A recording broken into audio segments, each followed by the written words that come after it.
రాజన్న సిరిసిల్ల జిల్లా వేములవాడలోని శ్రీ రాజరాజేశ్వర స్వామి దేవాలయ అభివృద్ధి పనులు జరుగుతున్నాయని ప్రభుత్వ విప్ ఆది శ్రీనివాస్ అన్నారు. రాజన్న ఆలయ అభివృద్ధి సూచనలు తీసుకోవాలని ఇప్పటికే సీఎం రేవంత్ రెడ్డి స్పష్టం చేశారన్నారు. సీఎం సూచనల మేరకు ముందుకు సాగుతున్నట్లుగా ప్రభుత్వ విప్ తెలిపారు.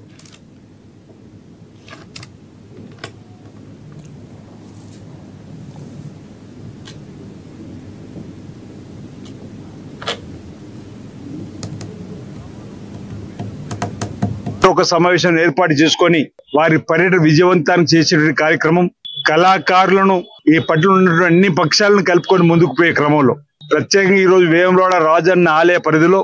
పట్టణంలో ఉన్నటువంటి అన్ని రాజకీయ పక్షాలు, ఆధ్యాత్మికవేత్తలను, వ్యాపారవేత్తలను, అన్ని కుల సంఘాలకు సంబంధించినటువంటి పెద్దలను, మహిళా తల్లులందరూ కూడా ఆహ్వానించి ఈ 19వ తేదీ నాడు గ్రాండ్ వెల్కమ్ కు అందరూ హాజరయ్యే విధంగా, శోభయాత్రలు పాల్గొనే విధంగా ఏ విధంగా ముందుకు పోవాలని చెప్పని ఒక నిర్ణయం తీసుకోవడం జరిగింది.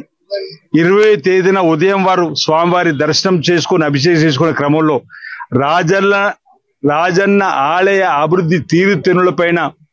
వారు ఇచ్చేటువంటి సూచనలు సలహాలు తీసుకోవాలని ఇప్పటికే రాజన్న ఆలయాన్ని గౌరవ ముఖ్యమంత్రి రేవంత్ రెడ్డి గారి నాయకత్వంలో అభివృద్ధి పత్రంలో తీసుకొని పోయే క్రమంలో 150 కోట్లతో ఏ విధంగా ముందుకు పోవాలని చెప్పిన సూచనలు సలహాలు ఈరోజు 4 మార్లు నమూనాలతో వెళ్లి వారిచ్చిన సూచనలు తీసుకొని